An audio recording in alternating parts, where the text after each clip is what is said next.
programa De Sola 10 voltou para a temporada 2026 com o tema Onde você venceria um profissional, e o poker foi incluído nessa discussão hoje, no dia dessa gravação, no dia 3/2. É sobre isso que nós vamos falar aqui na coluna PokerCast. Lembrando que essa coluna chega a você pela H2Bet, H2Bet, claro, onde você aposta com quem você conhece. Clicando pelo nosso link, você apoia o PokerCast, e apostando com a H2Bet, você apoia quem apoia o poker, quem ajudou o nosso esporte a crescer. Lembrando, muito importante, apostas são para maiores de 18 anos, aposte com responsabilidade. O canal De Sola tem 1,64 milhões de seguidores e teve entre os seus apresentadores a lenda Casimiro Miguel. Hoje tem VSR, Pedro Certezas, entre outros, entre ali os seus apresentadores. E vale a gente começar a coluna dizendo o seguinte: o De Sola 10 é um programa sensacional. Eles estabelecem premissas, rankings do que é mais constrangedor, o que é mais difícil, o que é mais absurdo, teorias da conspiração mais improváveis ou mais prováveis. Enfim, o programa é legal demais. Eu adoro ouvir o programa enquanto eu estou ali jogando meu pokerzinho. E é importante dizer o seguinte: eu vou primeiro falar das premissas deles e depois eu vou fazer o meu próprio ranking com algumas das coisas que eles elegeram sendo mais difíceis ou mais fáceis que jogar pôquer. E a primeira coisa que nós vamos estabelecer aqui para esse vídeo é que nós vamos tratar o programa deles com o bom humor que o programa merece. Afinal de contas, trata-se de um programa de humor.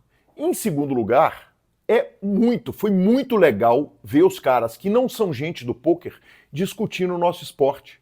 A gente tem muito a aprender ouvindo pessoas que não são do pôquer discutindo o nosso jogo. O programa começa com eles estabelecendo o que é critério para ganhar do profissional, como diz o título do programa. E aí é o seguinte: é cozinhar o almoço de domingo contra um bom cozinheiro. É correr uma corrida de kart contra um profissional, um bom profissional corredor de kart. Fazer arremesso de cesta de 3 contra um bom jogador de basquete, pintar o quadro contra um bom pintor. O programa dura aproximadamente 2 horas. A discussão do pôquer, ela entra ali durante 8 minutos no meio do programa. O minuto é o minuto 50, o link vai aqui na descrição do nosso programa. E eles estão discutindo se é possível ou não ganhar de um jogador de dominó, e aí eles chamam o pôquer. O pôquer entra ali no tópico que era ganhar de profissionais nos jogos de baralho, mas o principal da discussão é realmente o pôquer. Vale a gente dizer que entre os jogos de baralho, claro, existem jogos que dependem muito da sorte, menos um pouco da sorte, um tantão da sorte, e jogos que não dá nem para chamar de jogos de habilidade, já que é o jogador jogando contra a casa. Falando agora sobre as impressões dos apresentadores, é muito legal ver, como eu disse ali no comecinho da nossa coluna, as impressões desses caras, que são caras do esporte, que conhecem superficialmente ou nada o pôquer. O Otávio Neto, um dos apresentadores, fala que ele já jogou um tanto e que é possível no pôquer, no recreativo, ganhar de um profissional. Evidentemente, ele está nisso 100% correto. Ele e o VSR, que é também colunista de esportes de futebol, falam diversas vezes que recreativos ganham de profissionais. Cita o nosso super craque Paulo Joanello, vale dizer, Paulo Joanello, um casca grossíssima. Citam, claro, o Chris Moneymaker. O Otávio, com ótima percepção do jogo, lembra que o jogo tem o longo prazo e que no longo prazo é muito difícil ganhar dos jogadores profissionais. O VSR diz o seguinte: eu não sei se no pôquer é possível um cara aprender o jogo de manhã e ir lá à tarde ganhar dos profissionais. E aí eu tenho a resposta para você, meu amigo VSR, caso você veja essa coluna. Sim. O mais legal do pôquer, o mais encantador do pôquer, é que isso não só é possível, como isso aconteceu outro dia.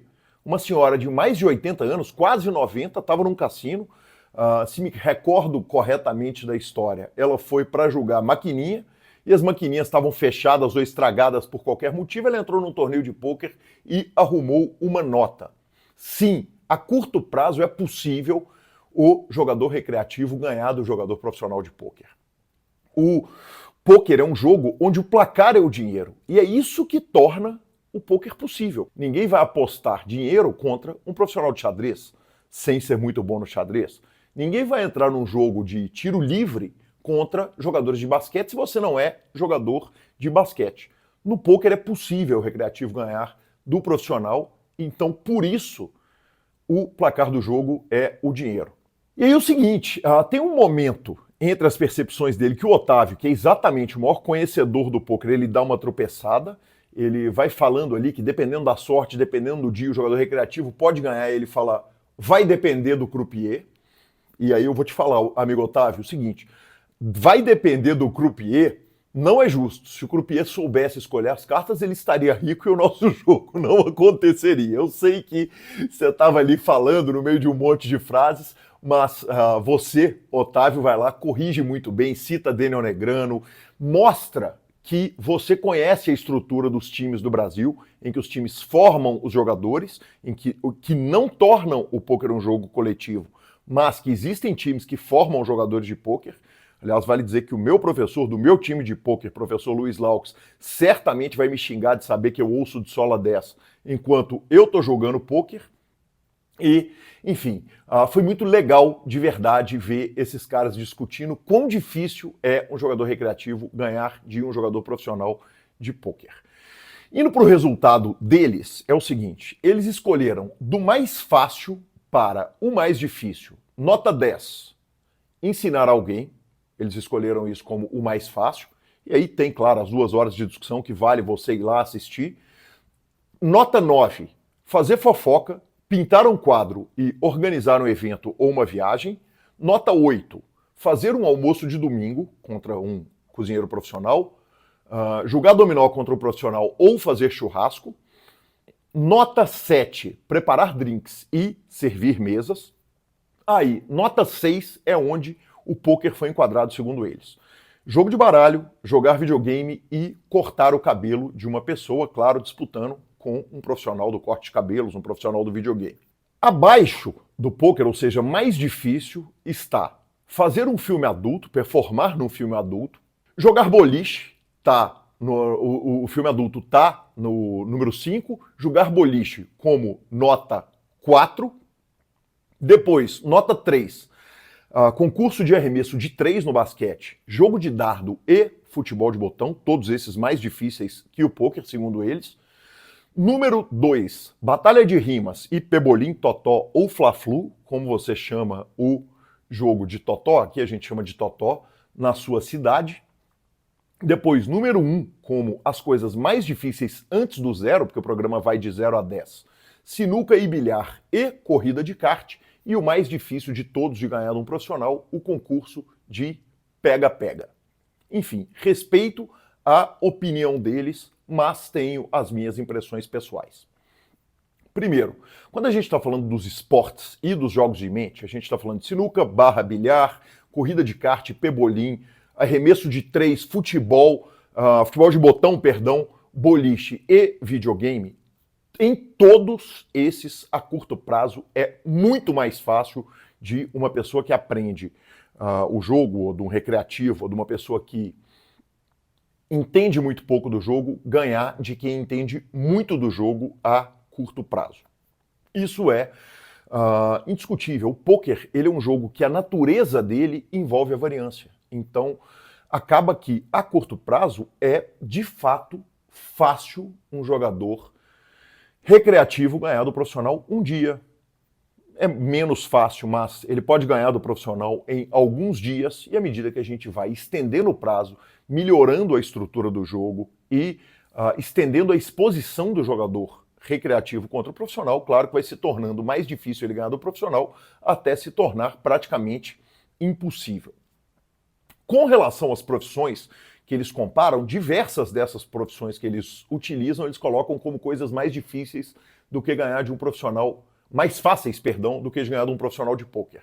Fazer fofoca, alô, alô, Léo Dias, ensinar alguém, pintar um quadro, para o que eles argumentam ali, a arte moderna como argumento, organização de viagens, fazer drink, servir mesas, enfim.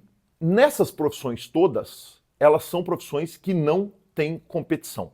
Eu acho que algumas dessas coisas dá para ser melhor do que um grande profissional. Na organização de uma única viagem, na execução talvez de um único prato contra um cozinheiro profissional, talvez Eu acredito que realmente é possível que seja mais fácil fazer esse evento acontecer uma vez do que um jogador recreativo ganhar de um jogador profissional de pôquer, especialmente num torneio com stacks profundos aí, já trazendo um pouco para o nosso linguajar de pôquer. Mas, em todas essas profissões, elas não são trabalhos de competição. Então, o garçom, para ele ganhar o dinheiro na vida dele, ele não tem que ter um outro garçom perdendo dinheiro. Quem faz drinks, a mesma coisa. Quem corta cabelos, a mesma coisa. Quem organiza viagens, a mesma coisa. No pôquer não é o caso. O jogador, para ele ganhar no jogo, ele precisa bater alguém que está lá disputando, que está lá colocando dinheiro também. Em todas essas profissões, eu ouso dizer que é mais possível o cara levar uma vida estável, sem ele estar evoluindo o dia a dia, se ele tiver a manha ali, se ele souber bem escolher onde que ele vai atuar, qual bairro que ele vai montar o salão, ou em qual restaurante que ele vai atuar, o local, como que ele vai fazer, então ele pode ter uma vida muito mais de paz do que um jogador profissional de pôquer, já que o nível do pôquer ele vai evoluindo com o passar do tempo, e o jogador de pôquer ele precisa estar o tempo inteiro evoluindo e o tempo inteiro estudando. Claro que quando a gente fala de topo, topo é topo. O Alberto Landgraf, chefe do OTEC, nosso entrevistado do PokerCast e chefe 2 estrelas do Guia Michelin, é tão difícil se tornar o Alberto Landgraf, tão raro quanto é se tornar o Yuri Zivielewski, o nosso super campeão mundial de pôquer, ou o João Simão, Pedro Padilha, enfim, os nossos grandes, os nossos maiores jogadores de pôquer, Lipe Pive e tantos outros. Não vou nem citar aqui para não fazer injustiças. Enfim, essas são as minhas impressões. Eu acho que uma última coisa que é importante a gente dizer é o seguinte, né? Uma coisa que eles colocaram como mais difícil que jogar pôquer é atuar num filme adulto. Aí, nesse caso, amigos VSR, amigo Otávio, amigo Pedro Certezas, 4 apresentadores do programa, cada um fala por si, né? Cada um fala onde que é mais fácil, se é mais fácil ou se é mais difícil atuar nessa área. Enfim, aqui eu vou fechando a coluna PokerCast. Recomendo demais o programa de Sola, acho espetacular, nota 10. Me divirto a pampa vendo esses programas, é muito legal. Parabéns aos amigos apresentadores desse programa, eles são meus amigos e nem sabem o tanto que eu me divirto com todos eles, tanto nesse projeto quanto nos projetos paralelos deles. E aqui eu vou fechando a nossa coluna, lembrando que o H2Bet é o lugar onde você faz a sua melhor aposta. Vem para H2Bet, aposte com quem apoia o pôquer, conheça a aba de Super Odds, conheça a aba de promoções e tem o giro diário, que você pode ganhar prêmios de verdade. Vamos que vamos, lembrando, apostas são para maiores de 18 anos, aposte com responsabilidade e assine o nosso canal, comente aqui nesse vídeo, apoie o PokerCast. Vamos que vamos, te vejo na próxima.